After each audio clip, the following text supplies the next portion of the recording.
আসসালামু আলাইকুম। যে যেখান থেকে দেখছেন সকলকে জানাচ্ছি স্বাগতম। ইকুয়ান এডুকেশন ইউটিউব চ্যানেল থেকে আমি আছি শফিকুল্লাহ। প্রিয় দর্শক, আমাদের আজকের ভিডিওটি হবে এমসিকিউ প্রশ্ন সমাধান নিয়ে। অর্থনীতির উপর মৌলিক ধারণাগুলি যদি সহজে বুঝতে পারেন তাহলে আপনার মনোবল কিন্তু দ্বিগুণ বেড়ে যাবে। আজ আমরা আলোচনা করব ২ নম্বর অধ্যায়, বিভিন্ন বোর্ডে বিভিন্ন সালে যেসব এমসিকিউ প্রশ্ন এসেছিল সেখান থেকে বাছাই করে গুরুত্বপূর্ণ প্রশ্নগুলি নিয়ে হাজির হয়েছি আজকের ভিডিওতে।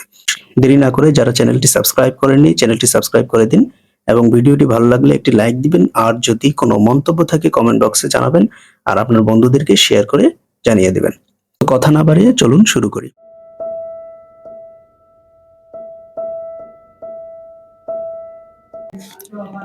এক নম্বর প্রশ্ন বলা হয়েছে, নিচের কোন পণ্যটির চাহিদা অস্থিতিস্থাপক? লবণের চাহিদা অস্থিতিস্থাপক। আমরা জানি লবণ হচ্ছে এমন একটি দ্রব্য যার চাহিদা সম্পূর্ণ স্থিতিস্থাপক বা শূন্য স্থিতিস্থাপকতা। সাধারণত লবণের চাহিদার রেখাটি হয় লম্ব অক্ষ বরাবর। ২ নম্বর প্রশ্ন বলা হয়েছে, উদ্দীপকটি পড়ো এবং প্রশ্নগুলি উত্তর দাও। উদ্দীপকে কিন্তু একটি যোগান সমীকরণ দেওয়া আছে। উদ্দীপকের সমীকরণ থেকে অঙ্কিত রেখার আকৃতি কেমন হবে? দেখুন, এখানে পি এর আগে কি আছে সেটা দেখবেন। পি এর আগে যদি মাইনাস থাকে তাহলে এটা রেখার আকৃতি হবে বাম থেকে ডান দিকে নিম্নগামী, আর যেহেতু এখানে প্লাস আছে তাই এটা বাম থেকে ডান দিকে ঊর্ধ্বগামী হবে। তাহলে সঠিক উত্তর হচ্ছে বাম থেকে ডান দিকে ঊর্ধ্বগামী, অর্থাৎ এই নাম্বার হচ্ছে সঠিক উত্তর। ৩ নম্বর প্রশ্নে বলা হয়েছে, প্রান্তিক উপযোগের সমষ্টিকে কি বলা হয়? প্রান্তিক উপযোগের সমষ্টিকে বলা হয় মোট উপযোগ। ৪ নম্বর প্রশ্নে বলা হয়েছে, চাহিদার শর্ত কয়টি? আমরা জানি চাহিদার শর্ত হচ্ছে ৩টি। কোন দ্রব্য পাওয়ার ইচ্ছা, আর্থিক সামর্থ্য এবং অর্থ ব্যয়ের ইচ্ছা। ৫ নম্বরে বলা হয়েছে, প্রচলিত দামে বিক্রেতা যে পরিমাণ দ্রব্য বিক্রয় করতে ইচ্ছুক থাকে তাকে কি বলা হয়? নির্দিষ্ট দামে যে পরিমাণ বিক্রি করতে ইচ্ছুক থাকে তাকে বলা হয় যোগান। সঠিক উত্তর বি। ৬ নম্বরে বলা হয়েছে, চা ও কফি, চিনি ও গুড় একে অপরের কি, মানে সম্পর্কে কি ধরনের? একে অপরের সম্পূরক, পরিপূরক নাকি পরিবর্তক? যেহেতু চা আমরা যদি পান করি তাহলে কফি পান করার প্রয়োজন হয় না, চিনি নিলে গুড়ের প্রয়োজন হয় না, অর্থাৎ একটার পরিবর্তে আরেকটা নেওয়া যায়, তাই পরিবর্তক দ্রব্য। ফলাফল হচ্ছে সঠিক উত্তর সি, পরিবর্তক দ্রব্য। ৭ নম্বরে বলা হয়েছে, দাম স্থির অবস্থায় রুচি বৃদ্ধির ফলে চাহিদার কি ঘটবে? দাম স্থির, রুচি বৃদ্ধি ঘটছে, তাহলে চাহিদা বাড়বে। এখন দাম স্থির থেকে যদি চাহিদা বাড়ে, দাম স্থির থেকে অন্য কোনো কারণে যদি চাহিদা বাড়ে তাহলে আমরা বলি চাহিদার বৃদ্ধি, আর যদি চাহিদা কমে তাহলে বলা হয় চাহিদার হ্রাস। আর দামের কারণে যদি চাহিদা বৃদ্ধি পায় তাহলে বলি সম্প্রসারণ, আর দামের কারণে যদি চাহিদা হ্রাস পায় তাহলে বলি সংকোচন। তো এখানে যেহেতু দাম স্থির আছে, দাম স্থির থেকে অন্য কোনো রুচি হোক, ইনকাম হোক, অন্য কোনো কারণে যেহেতু এটি বৃদ্ধি পেয়েছে চাহিদা, তাই আমরা বলবো চাহিদার বৃদ্ধি। সঠিক উত্তর সি। ৮ নম্বরে একটি ফাংশন দেওয়া আছে, y equal to function of x. এখানে হচ্ছে ওয়াইটি হচ্ছে একটি চলক। এখানে বলা হয়েছে এখানে ওয়াই কি নির্দেশ করে? ওয়াই মূলত একটি চলক। এখন ওয়াই কিন্তু স্বাধীন চলক নয়, কারণ ওয়াই হচ্ছে এক্স এর উপর ডিপেন্ডেন্ট, তাই ওয়াইটা হবে অধীন চলক। এখানে ফলাফল অধীন চলক। সঠিক উত্তর সি। ৯ নম্বরে দেখুন, গাণিতিক প্রক্রিয়ায় যেসব রাশির মান স্থির থাকে, যে সকল রাশির মান স্থির থাকে অর্থাৎ পরিবর্তিত হয় না, তাদেরকে কি বলা হয়? তাদেরকে বলা হয় ধ্রুবক। সঠিক উত্তর বি। ১০ নম্বর প্রশ্নে একটি ছক দেওয়া আছে। এই ছকে এখানে নাম দেওয়া আছে ৫ টাকা দামে ১০ একক চাহিদা, ১০ টাকা দামেও ১০ একক চাহিদা। দাম বৃদ্ধি পেয়েছে কিন্তু চাহিদার কোনো পরিবর্তন ঘটে নাই। তো এর মতো অবস্থায় চাহিদার দাম স্থিতিস্থাপকতা কত হবে? প্রশ্ন হচ্ছে দাম স্থিতিস্থাপকতা কত হবে? এই প্রশ্নটা মোটেও খুব কঠিন প্রশ্ন নয়, আপনারা সহজে বের করতে পারবেন এভাবে, যে এখানে দাম যেহেতু ৫ টাকা থেকে ১০ টাকা হয়েছে, দামের পরিবর্তন কত? দামের পরিবর্তন কিন্তু ১০০%। তাহলে দামের পরিবর্তন ১০০%। অন্যদিকে আমরা চাহিদার পরিবর্তন দেখতেছি 0, চাহিদার পরিবর্তন হচ্ছে 0। উপরে আমরা চাহিদার পরিবর্তন লিখি, নিচে দামের পরিবর্তন। শূন্যকে যদি আমরা ১০০ দিয়ে ভাগ দিই তাহলে ফলাফল আসবে 0, তাহলে স্থিতিস্থাপকতা হচ্ছে 0। এখানেও এমনি বোঝা যাচ্ছে যে দামের পরিবর্তন হয়েছে কিন্তু চাহিদার কোনো পরিবর্তন হয় নাই, তাই 0 স্থিতিস্থাপকতা। আর যদি এরকম হয় যে দাম স্থির, দামের পরিবর্তন হয় নাই কিন্তু চাহিদার পরিবর্তন হয়েছে, তখন হবে অসীম স্থিতিস্থাপকতা। 11 নম্বর প্রশ্নে দেখুন, আই স্থিতিস্থাপকতা ধনাত্মক হলে দ্রব্যটি কি ধরনের? আই স্থিতিস্থাপকতা যদি ধনাত্মক হয় তাহলে একটি বিলাসজাত দ্রব্য।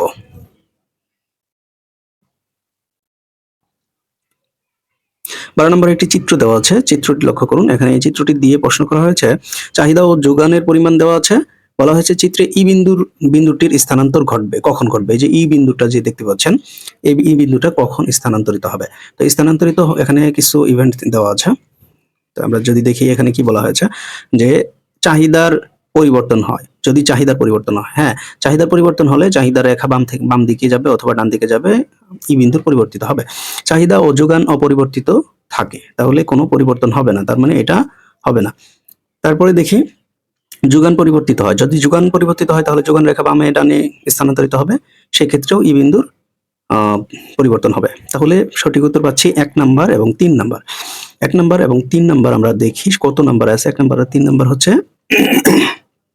বি। সঠিক উত্তর হচ্ছে বি। এটি একটু আপনাদের একটু দেখিয়ে দেই আমি। এখানে চাহিদা রেখা আছে, যদি আমি চাহিদা রেখাটা চাহিদা যদি বৃদ্ধি পায় তাহলে ডান দিকে স্থানান্তরিত হবে, দেখুন বিন্দু এখানে চলে আসবে। আবার যদি এরকম হয় যে চাহিদা রেখা স্থির আছে কিন্তু যোগান বেড়ে গেছে, যোগান বেড়ে গেলে যোগান রেখা ডান দিকে চলে যাবে, এখন কিন্তু বিন্দু এইখানে চলে আসবে। তো এইভাবে চাহিদা রেখা এবং যোগান রেখা পরিবর্তিত হওয়ার মাধ্যমে এই বিন্দুটা স্থানান্তরিত হচ্ছে, কিন্তু দুইটি যদি স্থির থাকে তাহলে কিন্তু স্থানান্তরিত হবে না। আশা করছি বুঝতে পারছেন। 13 নম্বর বলা হয়েছে, একটা উদ্দীপক দেওয়া আছে, দেখেন বিশাল একটি ছক দেওয়া আছে, এখানে ভোগের একক দেওয়া আছে এবং ডান পাশে প্রান্তিক উপযোগ দেওয়া আছে। প্রশ্ন হচ্ছে মোট উপযোগ কত? তো আমরা জানি মোট উপযোগ কি, প্রান্তিক উপযোগের সমষ্টি, তাহলে যোগ করে ফেলুন প্রান্তিক উপযোগ। 5 টাকা, 5 আর 4 একক, 9 একক, 9 আর 3 হচ্ছে 12, 12 আর 2 হচ্ছে 14, 15 এবং -1 দিলে 14, তাহলে মোট উপযোগ হচ্ছে 14 একক। 14 একক কোথায় আছে? ডি নাম্বার, সঠিক উত্তর হচ্ছে ডি। 14 নম্বর প্রশ্নে বলা হয়েছে চলক হলো, চলক কেমন? চলক গতিশীল রাশি, হ্যাঁ ঠিক আছে। স্থিতিশীল রাশি হবে না। XYZ ইংরেজি বর্ণমালা, হ্যাঁ এটাও হতে পারে। তাহলে চলক হচ্ছে 1 এবং 3, 1 এবং 3 সঠিক। 1 এবং 3 কোথায় আছে? বি নম্বরে, তাহলে সঠিক উত্তর হচ্ছে বি। ক্রমহ্রাসমান প্রান্তিক উপযোগ বিধির প্রবক্তা কে? ক্রমহ্রাসমান প্রান্তিক উপযোগ বিধির প্রবক্তা হচ্ছেন আলফ্রেড মার্শাল। একটি মোবাইল সেট ও একটি মোবাইল সিম এর মধ্যে সম্পর্ক কি? আমরা কিন্তু মোবাইল সিম ছাড়া যেমন মোবাইল কথা বলতে পারি না, একইভাবে মোবাইল ছাড়া কিন্তু সিম চলে না, তাই একটি আরেকটি পরিপূরক। সঠিক উত্তর হবে বি। এখানে একটি চিত্র দেওয়া আছে, চিত্র দিয়ে প্রশ্ন করা হয়েছে এবি রেখার ঢাল।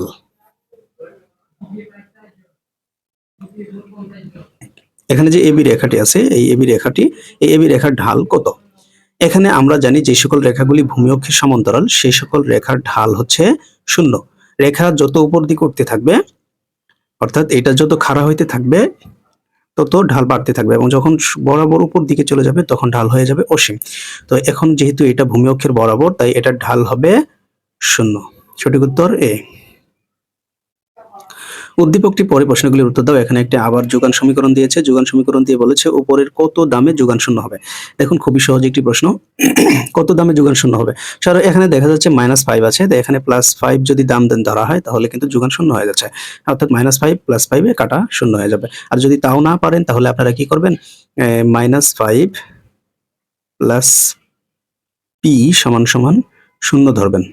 তাই 0 ধরে পিটা বাম পাশে রেখে ডান পাশে চলে যাবে 5, তাহলে বের হয়ে গেল প্রাইস 5 টাকা। তাহলে 5 টাকা দামে দাম 0 হবে, সঠিক উত্তর সি। 19 নম্বরে দেখুন ক্রমহ্রাসমান প্রান্তিক উপযোগ বিধির প্রবক্তা কে? এটা অলরেডি একবার বলেছি, আলফ্রেড মার্শাল। সঠিক উত্তর হচ্ছে বি। 20 নম্বরে বলা হয়েছে Q equal to A minus B P কি ধরনের অপেক্ষক? এখানে হচ্ছে একটি সমীকরণ দেওয়া আছে, দেখতে পাচ্ছেন মাইনাস বি দিয়ে আমরা বুঝতে পারতেছি এটা একটি চাহিদা সমীকরণ বা চাহিদা অপেক্ষক। সঠিক উত্তর এ। 21 নম্বর বলা হয়েছে চাহিদা হ্রাস বৃদ্ধি ঘটবে। হ্রাস বৃদ্ধি কখন ঘটবে? আমরা জানি যখন দাম স্থির থেকে অন্য কোনো আয়ের কারণে পরিবর্তিত হয় চাহিদা, তখন হ্রাস বৃদ্ধি ঘটে। তো এখানে আয়ের পরিবর্তন হতে পারে, আয়ের পরিবর্তনের ক্ষেত্রে হ্রাস বৃদ্ধি হবে। তাহলে দামের পরিবর্তনের কারণে হবে না, কারণ দাম স্থির থাকবে। রুচির পরিবর্তন হতে পারে, তাহলে সঠিক উত্তর হচ্ছে 1 এবং 3। 1 এবং 3 কোথায় আছে দেখব। 1 এবং 3 আছে হচ্ছে সি নাম্বারে, তাহলে সঠিক উত্তর হচ্ছে সি। 22 নম্বরে বলা হয়েছে চাহিদা সমীকরণ এখানে দেওয়া আছে, চাহিদা সমীকরণ Q D equal to alpha minus beta P. এখানে আলফা বিটা কিন্তু এ এবং বি বোঝাচ্ছে, এখানে ঘাবড়িয়ে যাবেন না এটা দেখে। তো এখানে বিটা কি, এই যে বিটা আছে মাঝখানে, এই বিটাটা আসলে কি বোঝাচ্ছে, এই প্রশ্ন হচ্ছে এটা। বিটা আমরা জানি এটা হচ্ছে ঢাল বোঝায়, রেখার ঢাল। তো সঠিক উত্তর এ। 23 নম্বরে বলা হয়েছে চাহিদা রেখার স্থানান্তরের কারণ কি। ওই যে আগে বললাম, যদি দাম স্থির থেকে অন্য কোনো কারণে চাহিদা পরিবর্তন ঘটে তখন এটা চাহিদা রেখা স্থানান্তরিত হবে। তাহলে চাহিদা রেখা স্থানান্তরের কারণ হতে পারে রুচির পরিবর্তন হতে পারে, আয়ের পরিবর্তন হতে পারে, আয় বৃদ্ধি বা হ্রাস, যে কোনোটাই হতে পারে। তাহলে তিনটাই সঠিক। তাহলে তিনটা কোথায় আছে, ডি নাম্বারে। তাহলে সঠিক উত্তর হচ্ছে ডি। 24 নম্বর বলা হয়েছে কোন দ্রব্যের যোগান বৃদ্ধি পায় কখন। যোগান কখন বৃদ্ধি পাবে, যখন দ্রব্যটির দাম বেড়ে যাবে তখন যোগান বৃদ্ধি পাবে। কারণ আমরা জানি যোগানের সাথে দামের সম্পর্ক সমমুখী, দাম বাড়লে যোগান বাড়ে, দাম কমলে যোগান কমে। 25 নম্বরে বলা হয়েছে চাহিদার স্থিতিস্থাপকতার সূত্র কোনটি। চাহিদার স্থিতিস্থাপকতার সূত্র হচ্ছে এই নাম্বারটাই সঠিক, delta Q divided by delta P into P by Q, এটাই হচ্ছে সঠিক সূত্র। 26 নম্বরে বলা হয়েছে চাহিদা বিধির গাণিতিক প্রকাশকে কি বলা হয়। চাহিদা বিধির গাণিতিক প্রকাশকে বলা হয় চাহিদার সমীকরণ। 27 নম্বরে বলা হয়েছে পরিবর্তক দ্রব্যের ক্ষেত্রে চাহিদা রেখার আকৃতি কেমন হয়। দ্রব্যটি যদি একটি আরেকটি পরিবর্তক হয় তাহলে চাহিদা রেখার আকৃতি কেমন হবে। পরিবর্তক দ্রব্যের ক্ষেত্রে চাহিদা রেখার আকৃতি হয় বাম থেকে ডান দিকে ঊর্ধ্বগামী। কেননা এখানে যদি ধরেন একটা দ্রব্যের আমি ধরি যে চায়ের দাম, প্রাইস অফ টি, চায়ের দাম, আর এইখানে যদি আমি ধরি কফির demand, quantity of demand for coffee, তাহলে কি হবে, চায়ের দাম যত বাড়বে কোয়ান্টিটি ডিমান্ড অফ কফি, অর্থাৎ কফির চাহিদা কিন্তু তত বাড়তে থাকবে। তাহলে দুইটা সমমুখী, চায়ের দাম বাড়তেছে, অন্যদিকে কফির চাহিদা বাড়তেছে, দুইটা যেহেতু সমমুখী একই সাথে বাড়তেছে, তাই এটি রেখা ডান দিকে ঊর্ধ্বগামী হবে, ঊর্ধ্বগামী। তাহলে সঠিক উত্তর হবে এ। সঠিক উত্তর হচ্ছে এ।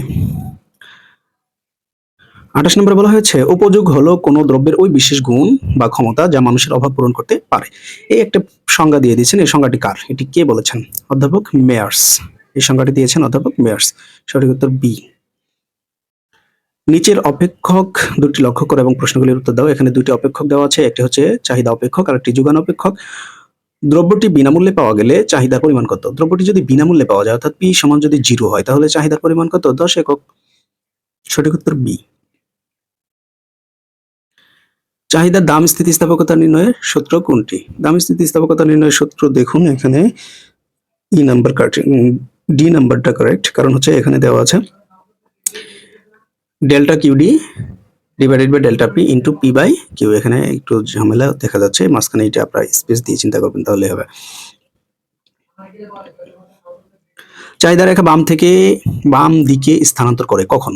স্থানান্তর কখন করবে, যখন দাম ছাড়া অন্য কোনো কারণে চাহিদা কমে যাবে, তাহলেই বাম দিকে স্থানান্তরিত হবে। তাহলে বাম দিকে স্থানান্তর, চাহিদা বৃদ্ধি পেলে চাহিদা হ্রাস, অবশ্যই চাহিদা হ্রাস, অর্থাৎ চাহিদা হ্রাস পেলে চাহিদা স্থানান্তর। এখানে আপনাদের বলে রাখি, যখন চাহিদা সংকোচন বা সম্প্রসারণ হয় সেক্ষেত্রে কিন্তু চাহিদা রেখার কোনো পরিবর্তন ঘটে না, একই রেখার মধ্যে উপরে উঠে আবার নিচে নামে। কিন্তু চাহিদার যখন হ্রাস বৃদ্ধি ঘটবে তখনই কিন্তু বৃদ্ধি হলে ডানে যাবে এবং হ্রাস পেলে বামে আসবে। তো সঠিক উত্তর হচ্ছে এখানে বি। সমাজে করের বোঝা বেশি হলে দ্রব্যের চাহিদা কেমন হবে।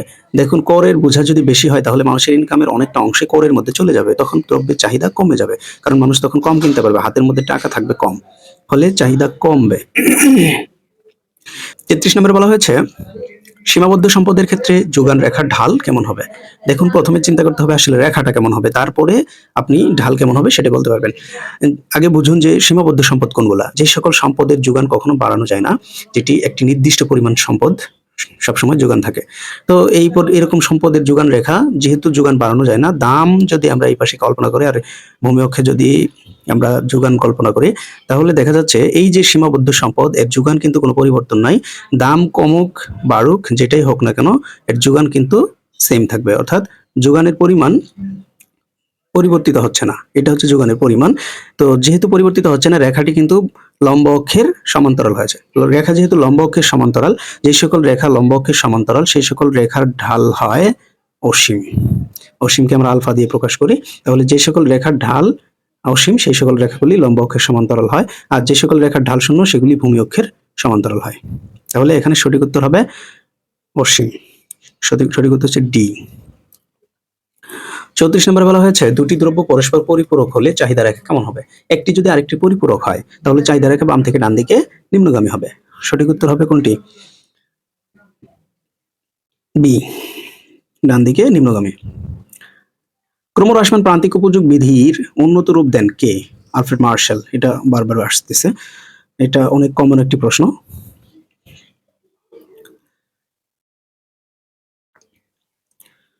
শূন্য স্থিতিস্থাপক চাহিদা রেখার আকৃতি কেমন হয়? যে রেখার দেখাবে স্থিতিস্থাপকতা শূন্য, অর্থাৎ শূন্য স্থিতিস্থাপকতা আসলে বলতে আমরা কি বুঝি? যে দামের যতই পরিবর্তন হোক চাহিদার কোনো পরিবর্তন হবে না, এরকম রেখাকেই মূলত শূন্য স্থিতিস্থাপক রেখা বলা হয়। তো এই ধরনের রেখা হচ্ছে অবশ্যই লম্ব অক্ষের সমান্তরাল হবে, কারণ এখানে দেখুন যে দাম যতই পরিবর্তন হোক না কেন চাহিদার কোনো পরিবর্তন হচ্ছে না। চাহিদার দশ দশই আছে, দাম অনেক পরিবর্তিত হচ্ছে, দাম পরিবর্তিত হচ্ছে কিন্তু চাহিদার কোনো পরিবর্তন নাই, এটাকে বলা হয় শূন্য স্থিতিস্থাপকতা। শূন্য স্থিতিস্থাপক রেখা হচ্ছে লম্ব অক্ষের সমান্তরাল। সঠিক উত্তর হচ্ছে সি, লম্ব অক্ষের সমান্তরাল। নিত্য প্রয়োজনীয় দ্রব্যের স্থিতিস্থাপকতা কোন ধরনের হয়? নিত্য প্রয়োজনীয় দ্রব্যের স্থিতিস্থাপকতা সবসময় একের চেয়ে কম হয়, কারণ দাম এর পরিবর্তন পার্সেন্টেজ পরিবর্তনের চেয়ে চাহিদা পার্সেন্টেজ পরিবর্তনটা কম হয়, এজন্য এটার স্থিতিস্থাপকতা লেস দেন 1 থাকে। তাহলে সঠিক উত্তর হবে এ। সঠিক উত্তর হচ্ছে এ। প্রান্তিক উপযোগ ঋণাত্মক হলে মোট উপযোগ কেমন হবে? প্রান্তিক উপযোগ যখন ঋণাত্মক হয়ে যাবে তখন মোট উপযোগ হ্রাস পেতে থাকবে। সঠিক উত্তর হচ্ছে বি। গাণিতিক প্রক্রিয়ায় যে সকল রাশির মান অজানা থাকে তাদেরকে কি বলা হয়? তাদেরকে বলা হয় পরামিতি অথবা প্যারামিটার বলা হয়। সঠিক উত্তর সি। দ্রব্যের নিজস্ব দাম বৃদ্ধিতে চাহিদা কমে যাওয়াকে বলা হয় চাহিদার সংকোচন। আমি আগেই বলছি যে দামের কারণে যদি চাহিদা চাহিদা বাড়ে বা কমে সেটাকে বলে সংকোচন বা সম্প্রসারণ। কমলে সংকোচন, বাড়লে সম্প্রসারণ। সেক্ষেত্রে দামের কারণে, দাম বৃদ্ধির কারণে চাহিদা যে কমে গেছে, চাহিদা কমে যাওয়ার কারণে এটাকে সংকোচন বলবো। সঠিক উত্তর এ। নিচের অপেক্ষক দুটি লক্ষ্য করো এবং প্রশ্নগুলি উত্তর দাও। এখানে আবারও একটি যুগান অপেক্ষক এবং একটি চাহিদা অপেক্ষক এবং একটি যুগান অপেক্ষক দেওয়া আছে। এখানে বলা হয়েছে ভারসাম্য দাম কত? তো ভারসাম্য দাম বের করার জন্য আপনাদেরকে কি করতে হবে? ভারসাম্যের শর্ত কি? আমরা জানি যে যুগান সমান সমান চাহিদা হবে। তাহলে এই যে যুগানের এটা বাম পাশে লিখবেন -2 প্লাস পি সমান সমান 10 মাইনাস পি। তো এটা সলভ করবেন। এই পিটা বাম পাশে থাকলো, ডান পাশের পিটা বাম পাশে চলে আসলে তাহলে প্লাস পি হয়ে গেল। ডান পাশে আছে 10, এই -2 ওখানে গিয়ে +2 হয়ে যাবে। তাহলে বাম পাশে রইল 2p সমান সমান 12। 10 আর 2 12 হয়ে যাবে। এখন পিটা যদি রাখি তাহলে 2 গিয়ে নিচে ভাগ হয়ে যাবে 12, ফলাফল হবে 6। তাহলে সঠিক উত্তর হচ্ছে 6। এই সি নাম্বার হচ্ছে সঠিক উত্তর। ওকে। 42 নম্বর বলা হয়েছে উদ্দীপকটি পড়ো এবং প্রশ্নগুলির উত্তর দাও। যুগান সমীকরণ দেওয়া আছে s = -3 + 3p, যেখানে s যুগান p দাম। উদ্দীপকের আলোকে দ্রব্যটির দাম বেড়ে 3 টাকা থেকে 6 টাকা হলে যুগানের স্থিতিস্থাপকতা কত হবে? দেখুন প্রথমে 3 টাকা থাকবে, সেই 3 টাকায় কত পরিমাণ যুগান এটা বের করতে হবে। তারপর হচ্ছে যখন 6 টাকা হবে তখন কি পরিমাণ যুগান এটা বের করতে হবে। তারপরে আমরা স্থিতিস্থাপকতা বের করতে পারবো। তাহলে আমাদের প্রথম কাজ হচ্ছে 3 টাকা ধরবো, পি এর জায়গায় আমরা 3 টাকা ধরবো। তাহলে পি এর জায়গায় যদি 3 টাকা ধরি, 3 গুণ হবে 3 3 9, এখানে -3, তাহলে ফলাফল হচ্ছে 6। তাহলে যখন 3 টাকা দাম তখন কিন্তু ফলাফল 6। আবার যখন 6 টাকা দাম, এখানে আমি যদি 6 ধরি তাহলে 3 6 18, 18 থেকে 3 গেলে হবে 15। দেখুন এখানে সহজভাবে এখন এমসিকিউ সলভ করতে পারবেন যে দাম এর পরিবর্তন কত? 3 থেকে হয়েছে 6, কিন্তু চাহিদার পরিবর্তন 6 থেকে হয়েছে 15। তো প্রথমে 6 ছিল, তারপর হয়েছে 15। তো দামের দিকে যদি আপনি চিন্তা করেন, দামের পরিবর্তনটা 3 থেকে 6 হয়েছে, অর্থাৎ 100% কিন্তু বৃদ্ধি পেয়েছে। আর যদি আপনি চাহিদার দিকে চিন্তা করেন তাহলে চাহিদার পরিবর্তনটা 6 থেকে 15 হয়েছে। 6 থেকে 12 হলেই কিন্তু 100% হয়ে যেত। যেহেতু 15 হয়েছে, মোর দেন 100%, অর্থাৎ এটা 100%-এর চেয়ে বেশি পরিবর্তিত হয়েছে। তো আমরা জানি কি যে দামের পার্সেন্টেজ পরিবর্তনের চেয়ে চাহিদার পার্সেন্টেজ পরিবর্তন যদি বেশি হয় তাহলে এটার স্থিতিস্থাপকতা হয় মোর দেন 1 বা একের চেয়ে বড়। তাহলে সঠিক উত্তর হবে এখানে ডি।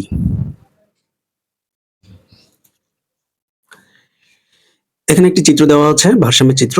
এখানে প্রশ্নে বলা হয়েছে উদ্দীপকে ই বিন্দুতে কি নির্ধারিত হয়? ই বিন্দুতে হচ্ছে ভারসাম্য দাম এবং ভারসাম্য পরিমাণ নির্ধারিত হয়। এটি খুবই সহজ। তাহলে সঠিক উত্তর কোনটি হবে? ভারসাম্য দাম এবং পরিমাণ। সঠিক উত্তর হচ্ছে এ। আবারও এই সেম একটি চিত্র দেওয়া আছে। এখানে প্রশ্ন করা হয়েছে চিত্রে ভারসাম্য দাম ও পরিমাণ কত? চিত্রে ভারসাম্য দাম ও পরিমাণ কত? আমরা জানি ভারসাম্য কোথায় অর্জিত হয়? যেখানে যোগান রেখা এবং চাহিদা রেখা পরস্পর মিলিত হয়, সেখানে হচ্ছে ভারসাম্য অর্জিত হয়। তাহলে এখানে ভারসাম্য বিন্দু হচ্ছে এফ বিন্দু। তো আপনাকে ভারসাম্য বিন্দুতে যে পরিমাণ সেটাকে বলা হবে ভারসাম্য পরিমাণ, ভারসাম্য বিন্দুতে যে দাম আছে সেটাকে বলা হয় ভারসাম্য দাম। তাহলে এখানে হচ্ছে ভারসাম্য দাম হচ্ছে 22 টাকা আর ভারসাম্য পরিমাণ হচ্ছে 18 একক। তাহলে দেখি 22 এবং 18 কোথায় আছে। দেখা যাচ্ছে এখানে সি নাম্বারে দেখতে পাচ্ছি আমরা যে সি নাম্বারে 22 এবং 18 আছে। তাহলে সঠিক উত্তর হচ্ছে সি।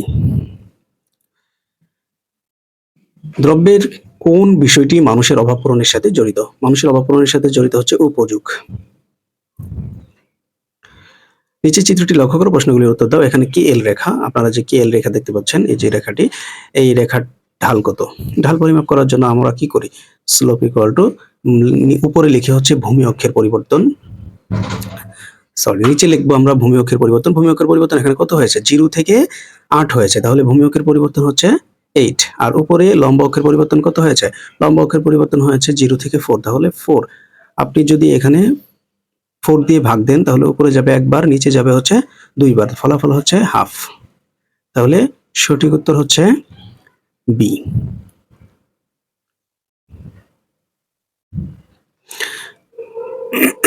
47 নম্বরে বলা হয়েছে কোন দ্রব্যের অভাব পূরণের ক্ষমতাকে কি বলা হয়? কোন দ্রব্যের অভাব পূরণের ক্ষমতাকে বলা হয় উপযোগ।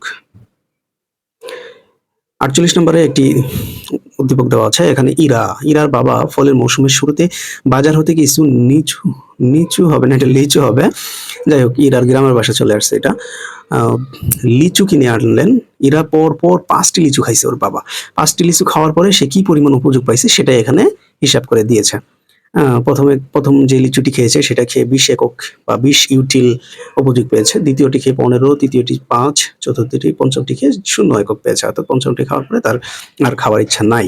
যদিও লিচু খাইলে এরকম 5টা খাওয়ার পরে হয় না, তারপরেও দেখি প্রথম 3টি লিচু ভোগ করার ফলে ইরার প্রাপ্ত উপযোগ কত? প্রথম 3টি লিচু খাওয়া পর্যন্ত প্রাপ্ত উপযোগ কত? প্রাপ্ত উপযোগ যোগ করুন। 20 আর 15 কত হয়? 35, 35 আর 10 45। তাহলে সঠিক উত্তর হচ্ছে ডি। তো বন্ধুরা, আজ এই পর্যন্তই। আমরা চেষ্টা করেছি 2 নম্বর অধ্যায় থেকে গুরুত্বপূর্ণ প্রশ্নগুলি আপনাদের সামনে তুলে ধরা। এখানে অনেকগুলো প্রশ্ন বারবার রিপিট হয়েছে বিভিন্ন বোর্ডে। আপনারা যদি এই প্রশ্নগুলি বুঝে সব সমাধান করতে পারেন তাহলে আশা করি আপনাদের এই চ্যাপ্টার নিয়ে এমসিকিউ নিয়ে আর তেমন টেনশন করতে হবে না, কারণ মোটামুটি সবগুলা টপিক থেকে এখানে এমসিকিউ আছে। তারপরেও আপনারা আপনাদের টেস্ট পেপার থেকে এমসিকিউ সলভ করে যাবেন। তো যদি ভিডিওটি ভালো লাগে থাকে অবশ্যই আপনি একটি লাইক, আর যদি কোনো ধরনের মন্তব্য বা কোনো হেল্প অথবা কোনো বিষয়ে আপনি আপনার মতামত জানাতে চান তাহলে অবশ্যই কমেন্ট বক্সে জানিয়ে দেবেন। আর যদি আপনার কোনো বন্ধু বান্ধব থাকে যাদের ইকোনমিক্স আছে, আপনি ভিডিওটি শেয়ার করে তাদের উপকার করতে পারেন। আর ভালো থাকবেন। আল্লাহ হাফিজ।